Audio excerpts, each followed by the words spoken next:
반환하라! 금융감독원 앞에 홈플러스 관련 유동화 상품에 투자한 사람들이 모였습니다.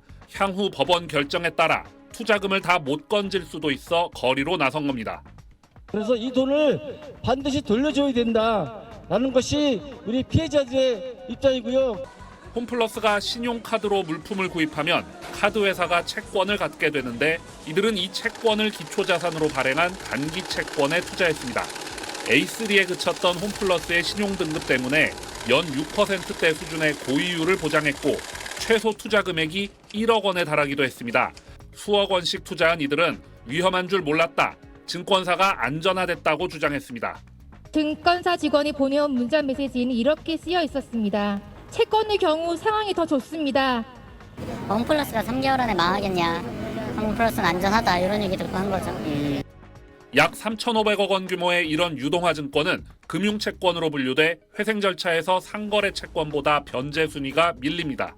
결국 홈플러스가 물품을 구입하는데 자금을 댄 셈이니 유동화 증권이 상거래 채권으로 인정돼야 한다는 게 개인 투자자들의 주장이지만 법원이 받아들일진 미지수입니다. 신용 위험이 큰 상품들은 전문 투자자 영역이거든요. 이게 이제 상품이 재가공된 케이스라고 볼 수 있고 좀 복잡한 법률적인 판단을 받아야 되는 이슈가 있다고 보입니다. 홈플러스는 유동화 증권 상환은 향후 절차에 따라 하겠지만 판매 책임은 상품을 만들고 판 신영증권 등에 있다는 입장입니다. 신영증권 등은 신용 강등 가능성을 알리지 않은 홈플러스를 고발하는 방안도 배제하지 않고 있습니다. SBS 노동규입니다. 홈플러스 기업 회생 절차를 신청하며 파장이 커지고 있죠. 그 운용사인 MBK 파트너스의 책임론이 거세지고 있다는 기사입니다. 홈플러스의 신용 등급이 강등된 상황에서 자구책을 찾는 대신 기업 회생부터 신청했고 지난 10년간 홈플러스의 알짜 자산만 매각했다는 겁니다. MBK 파트너스가 인수한 기업 가운데 경영난에 빠진 곳 홈플러스가 처음은 아닌데요. 철강 구조물 전문 업체 영화 엔지니어링은요. 경영권이 넘어간 뒤 유동성 악화로 경영난에 직면했고요. 결국 기업 회생 절차를 거친 뒤에 매각됐습니다. 또 아웃도어 브랜드죠. 네파는요. 한 해 1,000억 원이 넘는 순이익을 내는 우량 브랜드였지만 MBK 파트너스 인수 뒤에 실적 악화에 빠졌습니다. 자, 이번 사태를 계기로 현금과 유형 자산이 넉넉한 기업을 인수한 뒤 알짜 자산을 매각해 투자금을 회수하는 사모펀드의 성공 공식에 대한 비판이 커지고 있다고 기사는 전했습니다.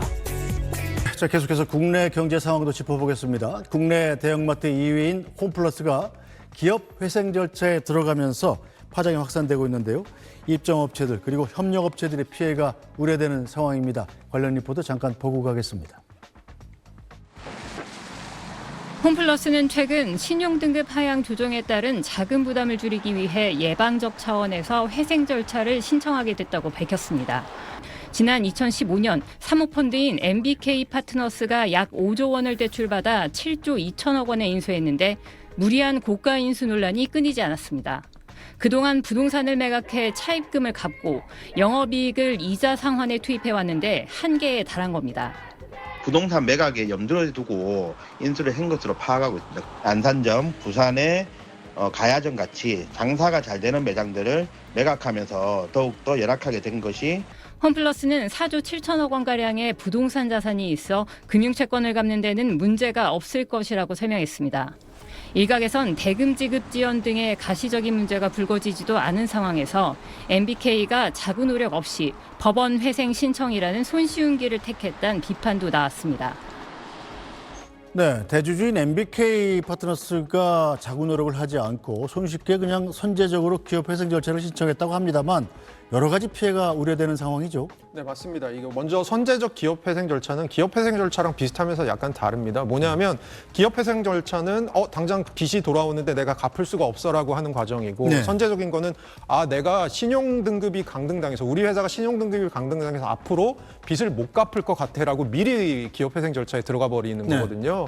그러니까 이거는 결국 받는 어떤 정책적인 유리함이 딱 하나입니다. 빚의 상환에 유예받는 것밖에 없습니다. 네. 경영진도 그대로 기존의 경영진이 경영을 하게 되고요. 결국 그런 측면에서는 좋은 건 누리면서 어떻게 보면 이 부채만 조금 상환 유예를 받으려고 하는 그런 것이 아니냐. 그리고 지금 그런 것을 통해서 사실은 여기가 어떻게 보면 유통업체다 보니까 여기 입점해 있는 업체들, 여기에 납품해주고 있는 업체들이 아주 많거든요. 네. 그런 업체들의 피해들도 분명히 생길 수밖에 없는 상황. 또 여기서 금융시장으로 좀 가보면 네. 이 MBK가 이 홈플러스를 밑에 깔고 여러 가지 주식들을 발행한 것들이 있거든요. 네. 그것들이 팔린 부분이 있는데 그런 것들에 대해서 과연 그 구매하신 분들이 이걸 다시 상환받을 수 있을 것이냐 이런 것들에 대한 이슈까지 여러 지금 피해들이 예상되고 있는 상황입니다. 네, MBK 측은 부동산만 4조 7천억 정도가 있기 때문에 빚 감독에 걱정이 없다 이런 입장인데 그것도 쉽지 않다고 그래요? 이게 두 가지가 있는 것 같아요. 네. 첫 번째로는 부동산 시장 전체적으로 지금 침체돼 있는 상황이라는 요건이 그렇죠. 있고요. 또 하나는 이 홈플러스가 부동산을 최근에 많이 팔았었는데 자기 점포들을 많이 팔았었는데 그게 다른 경쟁업체인 이마트랑 롯데마트랑 좀 다릅니다. 이마트랑 롯데마트는 주로 조금 경쟁력이 없는 데를 많이 팔았죠. 구조조정을 한 거죠. 네. 근데 홈플러스는 제일 잘 되는 곳들을 팔았습니다. 네. 왜냐하면 그렇게 해서 뭐 빚을 갖거나 한 거죠. 그렇죠. 그러니까 남아있는 것들 사이에서 점포들이 얼마나 경쟁력이 있을지 가뜩이나 앞에 말씀드린 것처럼 부동산 시장도 안 좋은데 남아있는 것도 알짜가 아니다 보니까 또 이것들이 얼마나 잘 팔릴 수 있을지에 대한 이슈가 좀 있습니다. 네, 자 국세청이 이 홈플러스 대주주 MBK 파트너스에 대한 세무조사에 들어간다고 그래요. 어떤 부분을 집중적으로 들여다보게 될까요? 도덕적 해이 부분인데요. 뭐냐면 선제적 기업 회생 절차 들어가기 바로 전날까지도 기업 어음을 발행하고 그렇게 해서 부채를 지금 끌어온 것이 있습니다. 그러니까 예를 들어서 앵커께서 나 내일부터는 빚 못 갚을 것 같은데 나 회생 절차 들어갈 것 같은데 하는데 바로 전날까지도 빚을 내고 다니셨다라고 하면 사실 그거는 굉장한 이슈가 될 수 있는 교수님한테 100만 원만 꿔줘해서 꼭 한 거죠. 네, 그런 것 같습니다. 이미 돈이 없는데. 네, 맞습니다. 좀 부도덕하다고도 할 수가 있겠네요. 자, 지난해 온라인 업체들이 문어발식 확장이 문제가 되지 않았었습니까? 그래서 유통업체에서 유독 이런 문제가 자주 발생하는 이유가 뭐라고 봐야 됩니까? 그러니까 지금 말씀하신 대로 사실 그 대금 지급이 좀 늦어지는 부분이 있습니다. 특히 그중에서도 홈플러스는 이 대금 지급을 하도급 업체에 하는데 보통 한 45일에서 60일로 좀 다른 데보다 더 늦다고 합니다. 그런데 사실은 저희가 하도급 업체로 생각하면 굉장히 영세한 기업들이 많아서 이런 대금 지급이 늦어질 경우 굉장히 피해를 받을 수 있잖아요. 네. 어떻게 보면 갑과 을의 관계에서 벌어지는 일일 수도 있고 어떻게 보면 전반적으로 보면 지금 우리 유통업에 있어서 온라인 중심으로 재편되고 있는 과정이지 않습니까? 네. 그런 측면에서 지금 오프라인 유통업 부분들이 굉장히 어려워지는 상황, 이런 것들이 맞물려 있는 상황 같습니다.